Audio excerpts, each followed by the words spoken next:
며칠 동안 한국에 일어난 일들을 생각하면서 여러 가지 생각들을 했을 것인데, 한국 사회가 왜 이렇게 망가졌을까? 한국 사람들이 원래 그렇게 다른 사람의 아픔이나 고통을 보면서 모른 척하고 살던 사람들이 아니었었거든요. 근데 이번 사건을 보면서 참 한국 사회가 너무 많이 망가졌구나. 왜 그랬는가? 제 생각에는 특별한 원인이 있는 것이 아니라 정말 서서히 보이지 않게 우리 사회가 이렇게 망가진 것이 아닌가, 그런 생각을 했습니다. 사실 우리 모두는 전부 다 변합니다. 여러분들이 난 안 변했어, 제가 제일 싫어하는 말입니다. 변해야 됩니다. 여러분 다 변하셔야 됩니다. 근데 어떻게 변하느냐가 중요한 것이죠. 좋게 변하느냐 안 좋게 변하느냐 하는 문제입니다. 그래서 그 변화가 있는데 단지 우리가 모르고 있는 것이죠. 그렇죠? 근데 우리가 지금 이 망가진 한국 사회를 보면서 할 수 없다, 이 망할 세상, 그래 나는 내 것만 챙기면 살자, 뭐 그렇게 살면 되는가? 그냥 뭐 세상이 원래 그래, 그러니까 할 수 없지 뭐, 그래 뭐 망할 놈의 세상 뭐 이러면서 포기하고 그냥 나는 손해 안 보고 그냥 내 걸 잘 챙기면서 살자, 그럼 되느냐? 여러분 그렇진 않습니다. 저는 그런 마음을 가지게 하는 것이 사단의 뜻이라고 생각을 합니다. 그런 마음은 절대로 하나님이 주신 마음이 아니라 사단이 주는 마음이죠. 포기하게 하고 서로를 믿지 못하게 하고 사회 자체를 불신하게 하고 서로 경멸하고 그러면서 경계하고 담을 쌓고 결국 그렇게 우리의 모든 관계를 무너뜨리게 만드는 것이 사실은 사단의 뜻인 것이죠. 결국 우리가 그렇게 이 사단이 원하는 대로 그래 나만 잘 살면 돼, 서로 욕하고 원망하고 비난하고 막 이러면서 막 살게 된다면 결국에 가서는 우리도 그런 우리가 욕하는 그런 선장과 같은 그런 존재가 될 가능성이 대단히 많다는 것입니다. 그래서 특별히 우리는 이런 문제들이 터졌을 때 아픈 것도 물론 있지만 그 속에서 우리가 보아야 될 것도 있다고 생각합니다. 어떤 것들을 봐야 되느냐? 희망을 볼 수 있어야 된다고 생각해. 희망. 우리가 많은 사람들이 정말 다치고 죽고 그랬지만 그 가운데서도 빛났던 사람들이 있습니다.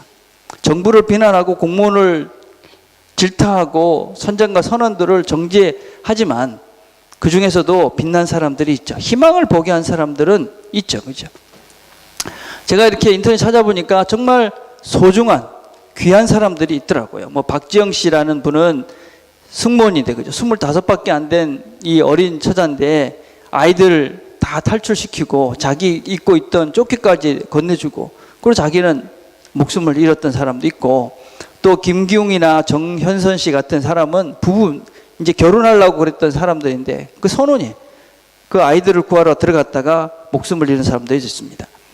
또 사무장이라는 양대홍 씨라는 분은 진짜 이건 죽을 것 같은지 알았는지 자기 아내에게 전화를 걸어서 나 지금 아이들 구하러 가야 된다, 그렇게 마지막 아내와 통화를 하고 아이들을 구하러 가서 마지막까지 이 무전기를 들고 그렇게 숨진 채로 발견이 됐습니다. 학생들 중에서도 이 친구를 구하려다가 목숨을 잃은 사람들이 많고, 어떤 아이들은 자기 구명조끼를 넘겨주고 그렇게 목숨을 잃은 친구들도 많이 있었습니다. 수많은 사람들의 의로운 행동들이 사실 있었습니다. 아픔도 있고 나쁜 사람도 있고 또 우리가 욕해할 수밖에 없는 사람들도 있었지만 그 가운데서도 우리가 존경하고 또 보르고 또 본받아야 될 많은 사람들이 있었다고 생각합니다. 또 우리 백성들이, 한국 사람들이 이 고통에 함께 참여하고자 모인 성금만 170억이 넘는다고 그럽니다. 그러니까 사실은 아직까지 이 세상은 그렇게 막 포기할 세상이 아니라 아직까지 희망이 있고, 또 우리가 비난만 하고 있을 것이 아니라 그 가운데서도 우리가 어떻게 하면 좀 더 나은 사회를 만들어 갈 수 있을까, 이런 노력을 할 그런 가치가 있는 그런 사회다 하는 것입니다. 그래서 우리가 다시 한번 우리 자신들을 돌아보면서 어떻게 이 사회를, 우리가 속한 이 공동체를 아름답게 만들어 갈 수 있을까, 이런 고민들을 우리가 함께 해봤으면 좋겠습니다. 우리가 그동안 사도행전을 살펴보았는데 사도행전과 에베소서를 같이 생각을 해보려 합니다. 이 에베소서는 20세기의 가장 위대한 설교자 중에 한 명인 존 스타트 목사님은 이 에베소서를 이렇게 타이틀로 만들었습니다. 성도들이 만드는 새로운 사회. 성도들이 만드는 새로운 사회. 과연 이 세상을 어떻게 새롭게 만들어갈 수 있을까? 그런 의도를 가지고 쓴 책이 바로 에베소서다 하는 것입니다. 또 20세기의 또 다른 위대한 설교가인 로이드 존스 목사님은 이분의 타이틀을 영광과 거룩으로의 초대, 그렇게 얘기했습니다. 어떻게 하면 그리스도인들이 영광스럽고 거룩한 삶을 살아갈 수 있을까? 결국 그래서 이 두 분의 이야기를 정리해 보면 우리가 이 거룩하고 영광스러운 그런 사람으로서 어떻게 이 사회를 새롭게 만들어갈 수 있을까 하는 이야기가 바로 에베소서입니다. 그래서 우리가 이 에베소서를 살펴보면서 우리 자신들이 어떻게 이 사회를 아름답게 만들어갈까 이런 고민들을 해보려고 합니다. 여러분, 우리가 어떻게 생각하면 내가 뭘 할 수 있을까? 이 사회를 이런 세상을 어떻게 내가 만들어갈 수 있을까? 그렇게 우리가 생각할 수 있습니다. 이 망가진 사회에 내가 뭘 할 수 있을까? 이런 생각을 할 수 있지만 사실은 사회를 바꾸는 것은 그렇게 대단한 것이 아닙니다.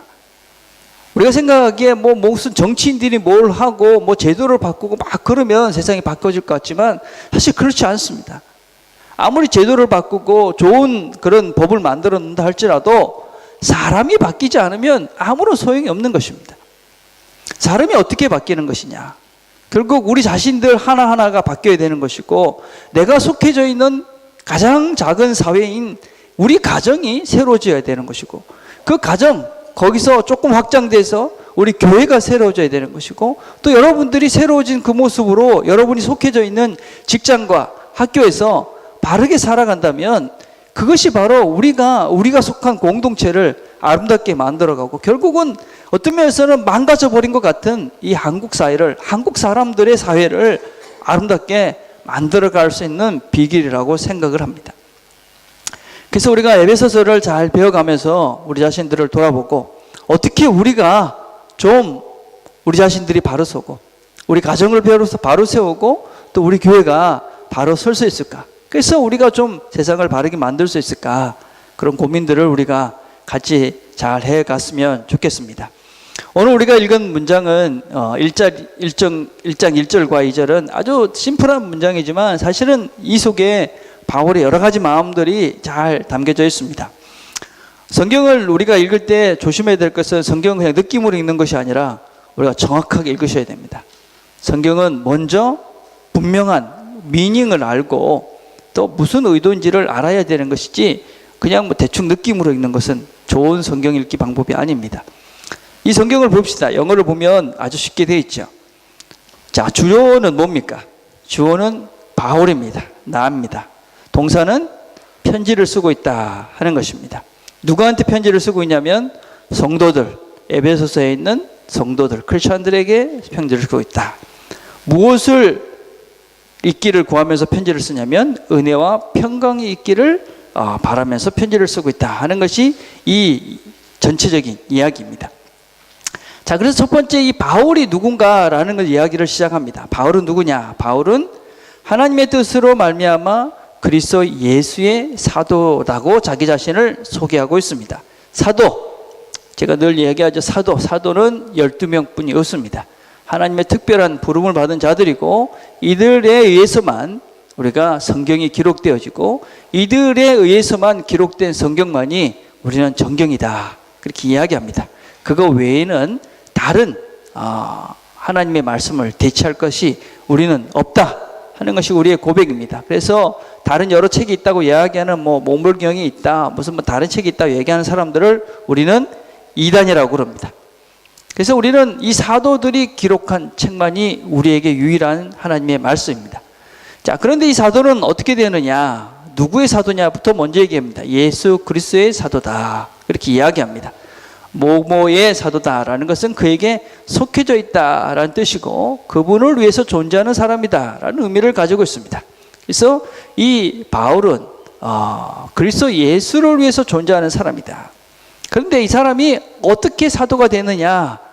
내가 원해서, 내가 하고 싶어서, 내가 잘할 것 같아 사도가 되느냐? 그게 아니라 하나님의 뜻으로 말미암아 사도가 됐다, 그렇게 자기 자신을 소개를 하고 있습니다.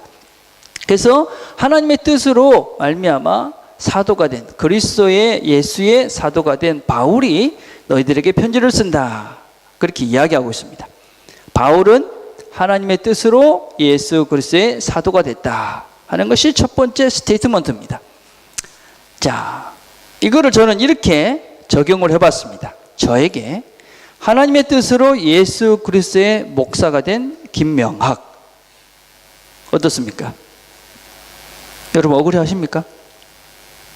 예, 안 하면 안 되는 거지, 그죠? 예, 저는 제 마음대로 목사가 된 것이다.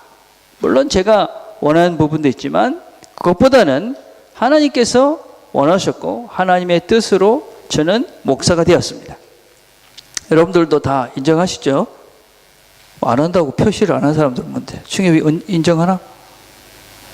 뭐 설교를 잘 들어야지. 잘 들어. 예. 예수 그리스도 하나님의 뜻으로 예수 그리스도의 목사가 된 저입니다. 자, 그러면 이 말은 저에만 해당되는 것입니까? 저만 예수 그리스도의 목사가 된 사람입니까? 저는 그렇지 않다고 생각합니다. 여기 있는 여러분 모두는 다 그렇게 된 사람입니다. 하나님의 뜻으로 예수 그리스도의 학생이 된 것입니다.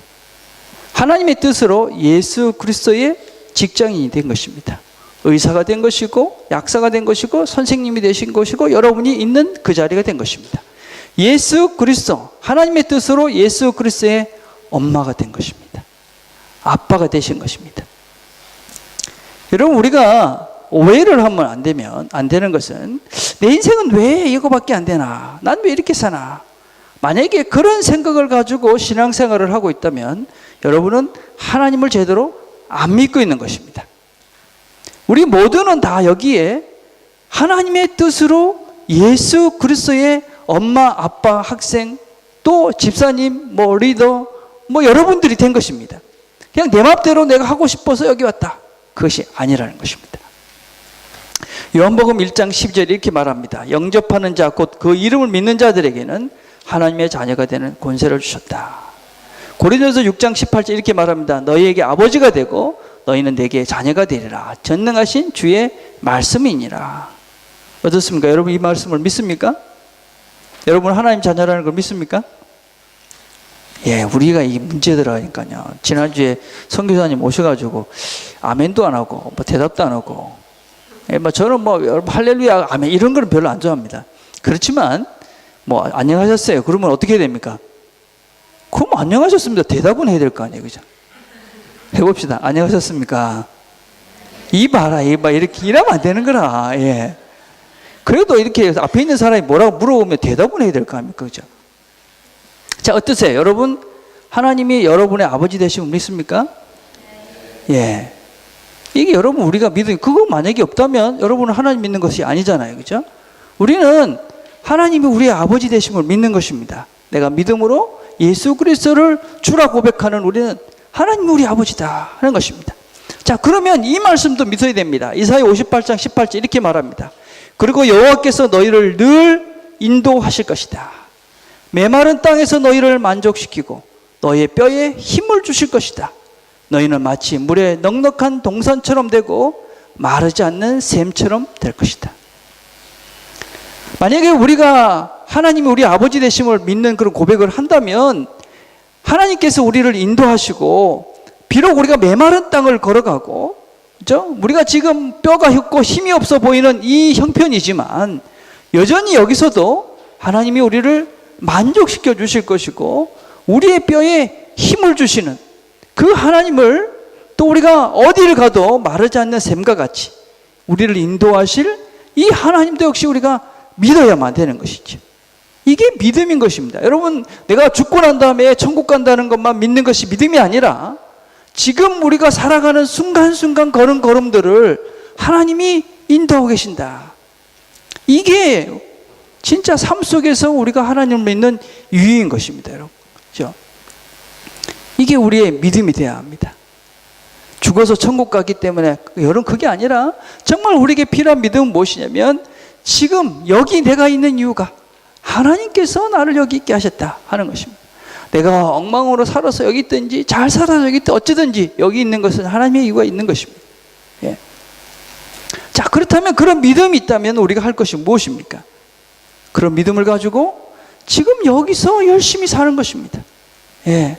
마태복음 25장 23절 이렇게 얘기합니다. 그 주인이 이르되 잘하였도다 착하고 충성된 종아 내가 작은 일에 충성하였음에 내가 많은 것으로 내게 맡기리니 내 주인의 즐거움에 참여할지어다. 여러분, 우리가 살아가는 매 순간의 일들이 그렇게 큰 것이 아닙니다. 그죠? 뭐 대단한 것 같지 않습니다. 그런데 우리가 그 순간순간에 내가 지금 하고 있는 모든 순간, 아빠로서, 엄마로서, 학생으로서, 직장인으로서 그 순간순간 그 작아 보이는 그 일들마다 우리가 충성스럽게 잘 감당하면 내 주인의 즐거움에, 하나님의 즐거움에 참여하는 일들이 된다는 것입니다. 작은 일에 충성하는 자가 하나님의 즐거움에 참여한다 하는 것입니다. 여러분, 그래서 우리가 여기 있는 여러분의 이유가 다른 이유가 아니라 하나님이 나를 여기에 있게 했다. 하나님의 뜻으로 내가 여기에 있다라는 것을 기억하시고 이 일에 최선을 다하시길 바라요.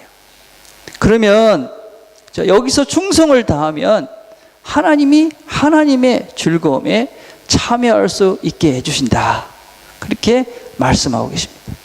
그렇게 하나님은 우리를 인도하시는 것입니다. 자, 이제 이 편지를 누구에게 썼다고 이야기하고 있냐면 성도들에게 썼다. 그렇게 말합니다. 이 사람들은 신실한 자들입니다. 성도, 거룩한 자, 거룩한 무리, 세인트입니다. 뭐 성도 그러면 별로 감동이 없는데 세인트다 그러면 내가 조금 부담스럽죠, 그렇죠? 예. 자, 근데 이 사람들은 어떤 사람이면 예수 안에 신실한 자들이다 하는 것입니다. 에베소서에 있는 그 성도들에게 편지를 썼는데 이 성도가 누구냐면 예수 안에 있다는 믿음이 있는 자들을 가리켜서 성도라고 이야기합니다. 성도는 여러분 어떤 특별한 영적인 엘리트나 특별히 도덕적으로 훌륭한 그런 존재를 이야기하는 것이 아니라 예수 안에 있다. 나는 예수 안에 있는 믿음이 있는 자들을 성경은 성도다. 그렇게 불러줍니다. 자, 이렇게 불려지면 우리가 생각해 볼 게 두 개 있습니다. 내가 성도다. 여러분들도 똑같은 것입니다. 여러분들은 오클랜드 트리니티 교회 안에 있는 성도입니다. 그렇죠? 맞습니까? 왜 여러분들이 성도입니까? 여러분들이 예수를 믿는 믿음이 있으니까 성도인 거예요. 그렇죠? 그래서 이 안에 있기 때문에 성도예요. 근데 내가 성도다 그러면 세인트다 그러면 부담스럽죠. 난 성도야. 이거 나는 괜찮아. 뭐 그런 사람 별로 없어요. 그죠? 예. 자, 제가 처음에 목사가 됐을 때, 아시면 텐데, 그때 이제 사람들이 목사님, 그러면 되게 어색했어요. 왜 어색했을까요? 목사로서 충분한 자격이 안 되는데, 목사라고 불러주니까 부담스러웠어요. 근데 목사가 됐어요. 어떻게 했겠어요? 사람들은 계속 나를 목사로 불러요. 그럼 나는 계속 부담스러워요. 어떻게 될까요, 그러면? 그러면 목사로 부름을 받았으니까 그 부름에 합당하게 살려고 애를 쓴 것이지. 물론 아직까지도 우리가 여전히 제가 목사로서 합당한 존재가 됐다. 그렇지 못합니다. 그렇지만 여전히 목사이기 때문에 목사로 부름받았기 때문에 거기에 맞게 합당하게 살려고 애를 씁니다. 이게 거룩한 부담감이다. 그렇게 이야기합니다. 여러분들은 다 성도다. 그렇게 부름을 받았습니다. 그러면 여러분들은 어떤 부담감이 있어야 됩니까? 난 성도로 충분해. 그렇지 못하잖아요? 거룩한 부담감도 있어요. 내가 성도로 거룩한 존재로 살아야 된다라는 부담감이 있어야 됩니다. 자, 근데 그 성도로 산다는 것은 무엇이냐? 그것은 그냥 내가 어떻게 특별한 어떤 그 도덕적 윤리적인 삶을 산다는 의미가 아니라 예수 안에 있는 믿음. 내가 예수 안에 있다라는 믿음을 가지는 것이 바로 성도의 기본적인 것입니다. 여러분, 이 바울이 에베소 교회에게 편지를 보낼 때 이 에베소라는 것이 어떤 곳이냐면, 여러분 사진을 보면 에베소에는 다이아나 신전이 있던 것입니다. 이 신전이 얼마나 크고 화려한지 지금도 세계 7대 불가사의 중에 하나다. 이렇게 이야기를 하고 있습니다. 이 신전의 높이는 18m가 된다고 합니다. 그러면 9층 가까이 되잖아요. 그죠? 기둥이 127개, 길이는 120m, 폭은 60m. 여러분 저 사진을 보시면 저기 얼마나 화려했는데 지금도 저런 흔적들이 남아져 있습니다. 예, 아직 제가 못 가봤는데 보니까는 대단해 보여요. 그렇죠? 예, 근데 이 신전을 지을 때는 이 에베소서에 있는 사람들이 다 힘을 모아서 진 거예요. 그래가지고 여인들은 보석을 갖다 바치기도 하고 집을 모아서 바치기도 하고 그래가지고 이 화려한 신전을 지은 거예요. 그죠? 그런데 268년 정도에 완전히 다 무너졌다고 그래. 어쩌든지 이런 화려한 우상의 제단이 있던 것이. 그리고 그 당시에 이 로마 제국은 여러 곳에 수도가 있었는데 그 수도 중에 하나이기도 했어요. 그리고 상업이 아주 무성했던 항구 도시였어요. 그러니까 이 에베소라는 데는 어떤 곳이냐면 세상적으로는 아주 번성했고 영적으로는 우상이 판을 치고 있던 곳이 에베소서였어요. 그렇죠? 그래서 대부분의 사람들은 이 물질주의나 이 우상 안에 살고 있던 사람들이 대부분이었어요. 자, 그런데 그런 사람들을 성도로 하지 않고 어떤 사람들을 성도라고 부른 것이냐면 예수를 믿는 믿음 안에 있는 자들을 성도라고 부른 것입니다. 이것은 지금도 우리가 똑같은 것입니다, 여러분. 예. 우리가 지금 살고 있는 이 땅은 어떻습니까? 예, 오클랜드. 예. 돈이라는 우상이 팽배해 있는 것입니다. 외모와 평안과 안락함, 쾌락 그런 것들이 좋은 것이다라고 그렇게 매여져 있는 그런 자본주의 사회 속에 우리가 살고 있습니다. 그렇잖아요, 그렇죠? 여기서 대부분의 사람들은 예수 그리스도를 믿는 믿음 안에 있는 것이 아니라 그냥 돈이 최고야. 편안한 게 좋은 거야. 쾌락을 추구하며 살아야 돼. 편안함과 안락함과 그다음에 돈을 추구하며 살아가는 그 물질주의 속에 그 돈이 우상이 되어 있는 그 속에 대부분의 사람들은 살아가고 있습니다. 우리는 누구입니까? 내가 예수 그리스도를 믿는 그 믿음 안에 있다면 그러면 우리는 성도가 되는 것입니다. 예. 쉽지 않은 것입니다. 왜냐하면 우리는 이 두 세계 속에 끼어져 있기 때문에 참 쉽지 않습니다. 그렇지만 우리가 세월호 사건을 보면서 반성해야 될 것이 무엇입니까? 사람들이 어떻게 그럴 수가 있어? 욕하고 비난하고 정죄합니다. 아니 돈 때문에 어떻게 그렇게 목숨을 함부로 여길 수 있어? 만약에 우리가 그냥 계속 이 세상 속에 그냥 그죠? 돈이 우상이 되어 있고 재물이 최고라고 생각하고 쾌락을 추구하고 가고 있는 이 극단적 이기심과 어떤 면에서는 자기밖에 모르는 이 사회 속에 우리가 계속 살게 된다면 우리도 모르는 사이에 그런 괴물이 될 가능성이 많습니다. 여러분 그거는 온전한 사람이 아닌 것입니다. 우리가 그리스도 예수 안에 바로 살려고 애를 써야 됩니다. 그 안에서 우리의 가정들을 바르게 키워가고 우리의 자녀를 바르게 양육시켜 가야 합니다. 우리가 예수 그리스도 안에서 우리 교회를 바르게 세워갈 수 있도록 우리 자신들이 노력해 가셔야 합니다.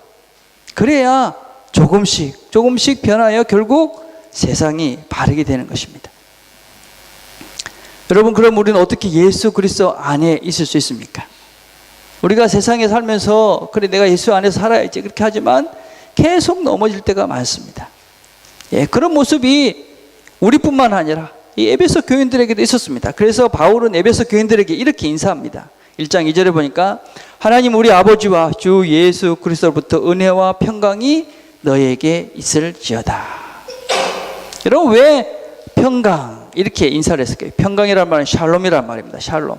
그죠? 샬롬. 왜 샬롬이라고 인사를 했을까요? 예. 우리나라는 어떻게 인사했습니까? 밤사이 별일 없으셨습니까? 그렇게 인사했어요, 옛날에. 그냥 밤사이에 별일이 많았어요. 그래가지고 밤사이 별일 없었습니까? 이렇게 인사한 거예요. 옛날에 또 어떻게 했습니까? 식사했습니까? 이렇게 인사했어요. 왜냐면 식사를 못하면서 살았거든요, 우리가. 제가 더니던에 있을 때 아이들 만나면 밥 먹었나? 이렇게 인사를 많이 했어요. 밥 못 먹는 애들이 되게 많았었거든요. 예. 아니면 주로 라면으로 떼입고 그랬어요. 밥 먹었나? 그러면 아니요. 이런 애들이 대부분이었어요. 왜 그러냐면, 그것이 중요했기 때문에 그렇죠. 그렇죠. 영어 인사말도 마찬가지입니다. 여러분, 굿모닝, 굿 애프터눈 이렇게 인사를 하잖아요. 왜 그러냐면 영국 날씨가 칙칙하고 그랬거든요. 그러니까, 좋은 날씨야. 이러면서 이제 서로를 인커리지 한 것이죠. 예. 이제 바울이 왜 평강이라는 샬롬이라고 인사를 했을까요? 예. 그 당시 그리스도인들에게 이 평강은 참 힘든 일이었습니다. 생각을 해보세요. 거기 우상이 부글부글합니다. 특별히 그 동네는 우상에게 이 우상의 조각을 만들고 또 우상을 섬기고 또 우상과 관련된 직업이 많던 동네였습니다.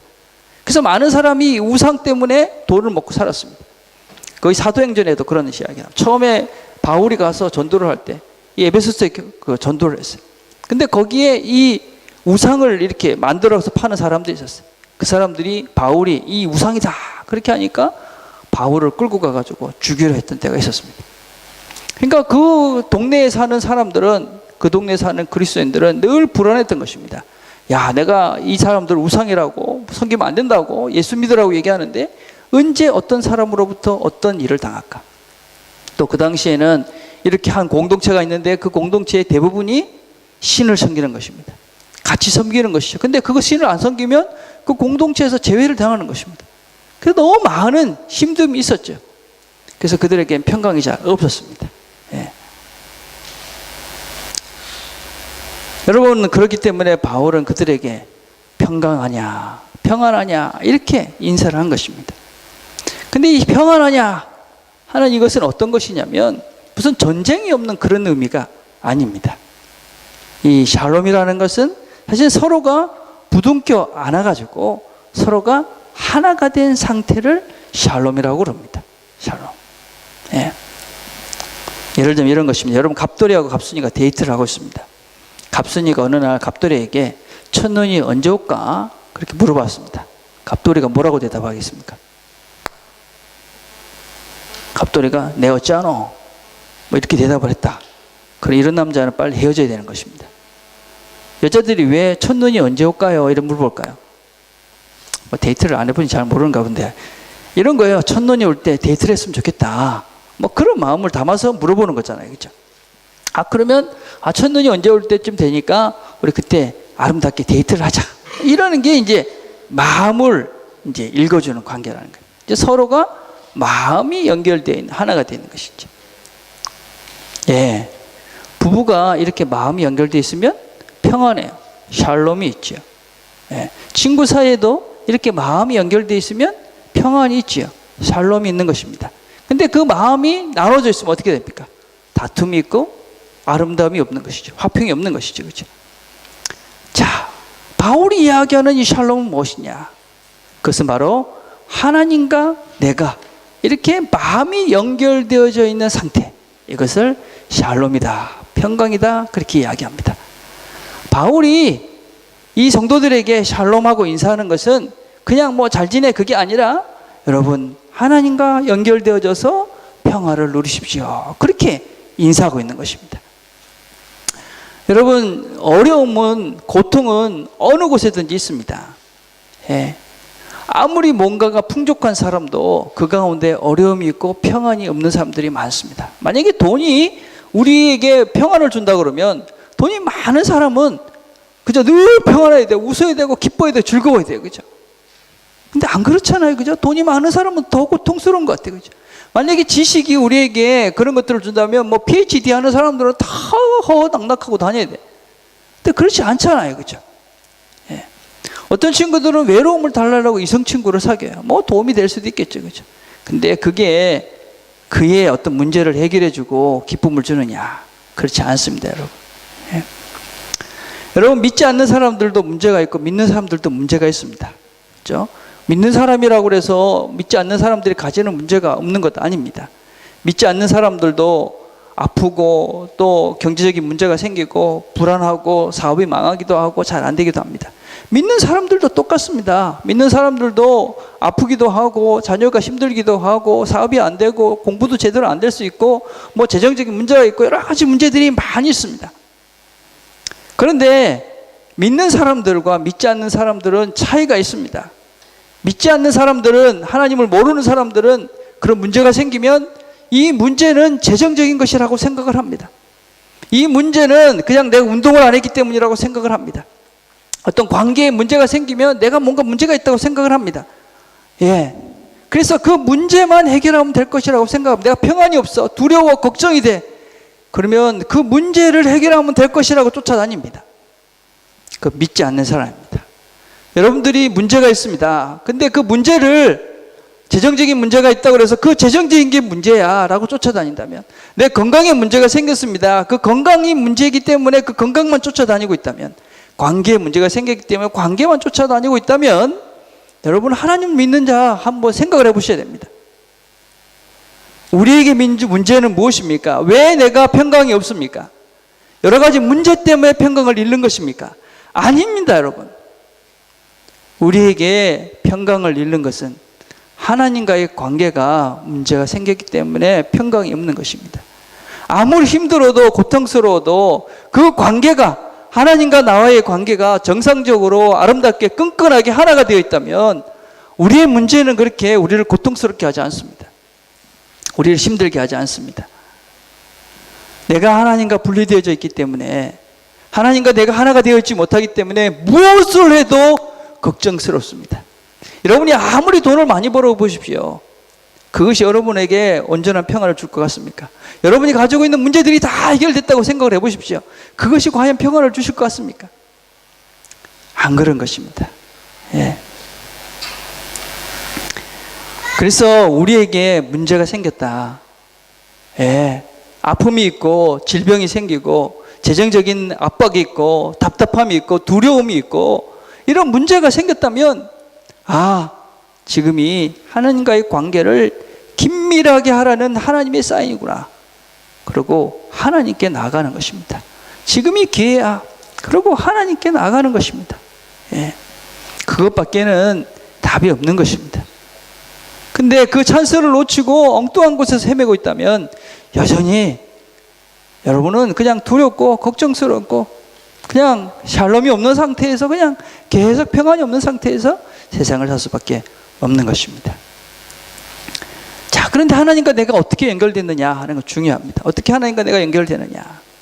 내가 무엇을 잘했기 때문에, 또 내가 무엇을 하기 때문에 하나님과 내가 연결되느냐. 아닙니다, 여러분.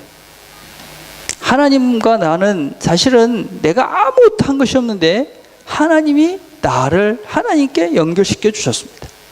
그래서 은혜라는 것입니다. 은혜. 예. 요한일서 4장 19절 이렇게 말합니다. 우리가 사랑하면 그가 먼저 우리를 사랑하셨음이라.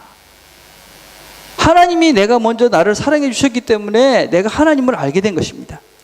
로마서 5장 8절은 중요한 말씀입니다. 우리가 아직 죄인 되었을 때 그리스도께서 우리를 위하여 죽으심으로 하나님께서 우리에 대한 자기의 사랑을 확증하셨느니라. 하나님이 우리를 사랑하셔서 우리와 당신을 연결시켜 주신 것입니다. 내가 아무것도 없는데 하나님이 나를 자녀 삼아 주셔서 하나님과 내가 하나가 되게 하신 것입니다. 이게 은혜입니다. 그래서 내가 하나님 아무것도 한 것 없지만 하나님이 나를 연결시켜줘서 내가 하나님의 자녀야. 그것을 내가 끊임없이 기억하고 내게 주어진 지금의 현실 속에서 내가 최선을 다하고 열심히 충성스럽게 살면 우리는 하나님의 즐거움에 참여할 수 있는 사람이 되는 것이고, 그렇게 우리가 이 현장에서 작은 일이지만 충성스럽게 살 때 이 세상이, 내 가정이, 내 속한 공동체가 조금씩 변화되고 새롭게 되는 것입니다. 오늘 두 찬양 이야기를 하고 설교를 정리하려 합니다. 우리가 잘 아는 찬송가 중에 410장이 있죠. 그죠? 내 평생에 가는 길 순탄하여 늘 잔잔한 강 같은지, 늘 풍파로 무섭고 어렵던지 나의 마음은 늘 편하다. 내 마음 편하네 라는 찬양입니다. 이 찬양을 쓴 사람은 스파 포트라는 분입니다. 43세의 변호사였던 이 사람은 아내와 5명의 자녀가 있었습니다. 1871년에 외아들이 죽었습니다. 그리고 몇 달 후에는 시카고의 큰 화재관에서 재산을 다 잃었습니다. 그 2년 뒤에 아내가 건강을 위해서 가족들과 다 함께 이제 미국에서 유럽으로 가게 되었습니다. 근데 자기는 무슨 특별한 일이 있어가지고 자녀와 이 아내를 먼저 가게 했습니다.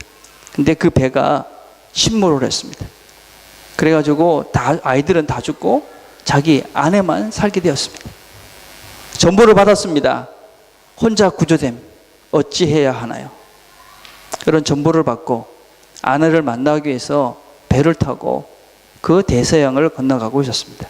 근데 그 지역을 지나가고 있는데 이 사람에게 말할 수 없는 평안이 몰려들어왔습니다. 여러분 이해가 되십니까? 여러분? 자기 5명의 사랑하는 자녀를 다 물속에 잠궈버린 그 현장을 지나가는데 말할 수 없는 평안이 몰려온 것입니다. 그래서 그때 지은 찬송가가 이 찬송합니다. 내 평생에 가는 길 순탄하여 늘 잔잔한 강 같은지 큰 풍파로 무섭고 어렵든지 나의 영혼은 늘 편하다. 내 영혼 평안해. 내 영혼 평안해. 어떻게 그 바다를 보면서 평안할 수 있었을까? 여러분, 그것이 은혜입니다, 여러분. 예. 인생의 고비에 힘든 시간에 다른 무엇도 할 수 없는 그 순간에 하나님이 주시는 평안을 누릴 수 있게 되길 바랍니다. 여러분, 그러면 우리 인생이 달라지는 것입니다. 예. 다른 것은 어떻게 할 수가 없지 않겠습니까? 사랑하는 자녀를 다 물속에 잠가 넣는데 무엇이 그 사람에게 평안을 줄 수 있겠습니까? 하나님밖에 없는 것이죠. 여러분의 고통의 순간이 있고 문제가 있다면 그 순간 하나님의 평안을 경험하는, 하나님만이 주실 수 있는 그 평안을 경험하는 우리가 됐으면 좋겠습니다. 또 하나의 찬송을 지은 사람 이야기를 해보려 합니다. 오늘 주부에 실린 찬양의 작사자입니다. 지금도 이분은 찬양 사역을 하시는 분입니다. 나의 마음을 정금과 같이 라는 그 가사를 작곡한 사람입니다. 브라이언 덕슨이라는 분입니다. 이 사람은 하나님께서 주셨다고 생각해서 뮤지컬을 했습니다. 근데 결국은 다 쫄딱 망했습니다. 근데 아이가 5이 있는데 그 중에 절반은 발달장애 유전 질환이라는 특별한 병을 앓고 있었습니다. 마지막 5째를 하면서 열심히 기도했습니다. 근데 이 아이도 역시 발달장애 유전 질환이라는, 앞으로 장애가 생겨서 평생 살아야 될지 모른다는 그런 유전자를 갖고 태어났습니다. 그런 환경 가운데 쓴 가사가 바로 Your Peacefulness입니다. 하나님은 신실하시다. 예. 가사를 여러분 보십시오. 우리가 살면서 내일이 어떻게 될지 모르고 우리의 삶의 문제가 어떻게 될지 모르지만 내가 믿는 것은 당신은 신실하십니다 라는 고백입니다. 우리가 세상의 여러 가지 힘들과 고통과 힘든 속에 삽니다. 그러나 우리가 붙잡고 살아야 될 것이 있습니다. 그것은 무엇이냐면 다른 것이 아닙니다. 하나님 당신은 신실하십니다 하는 것입니다. 하나님의 신실하심을 우리가 믿기 때문에 하나님의 은혜를 구하는 것입니다. 그리고 하나님의 은혜를 구하며 우리가 있는 이곳에서 최선을 다해 충성스럽게 사는 것입니다. 그럴 때 하나님의 평안이 우리에게 임하는 것이고 이 사회는 점점 새로워질 것이라고 믿습니다. 우리가 한번 찬양을 한번 들으시면서 우리 삶들을 돌아보시고 또 여러분들이 하나님의 신실하십니까? 하나님의 은혜를 한번 묵상하시면서 기도하는 그런 시간들을 가졌으면 좋겠습니다.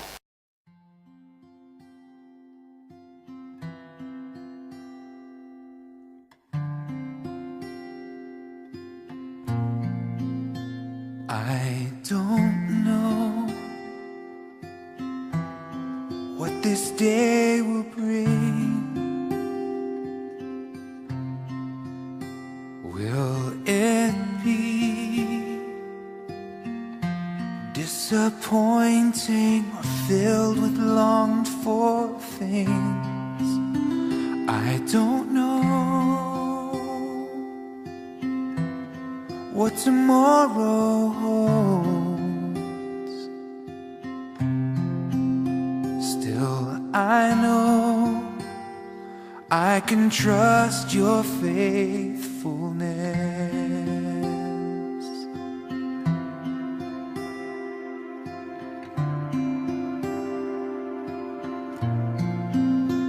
I don't know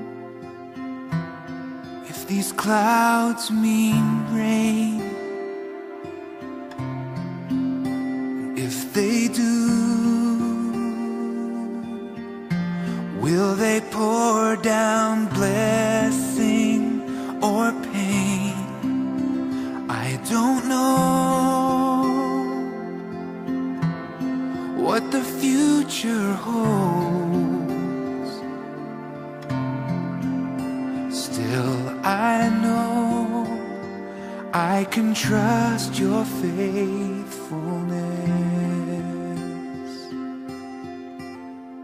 Certain as the rivers reach the sea, certain as the sunrise in the east. I can rest in your faithfulness, surer than a mother's tender love, surer than the stars still shine above. I can rest in your faithfulness. I don't know how or when I'll die. Will it be a thief, or will I have a chance to say goodbye? No, I don't know how much time is left, but in the end I will know your faithfulness. When darkness overwhelms my soul, when thoughts are storms of doubt, still I trust you are always faithful, always faithful, certain as the rivers reach the sea, certain as the sunrise in the east. I can rest in your faithfulness, surer than a mother's tender love, surer than the stars still shine above. I can rest in your faithfulness. I can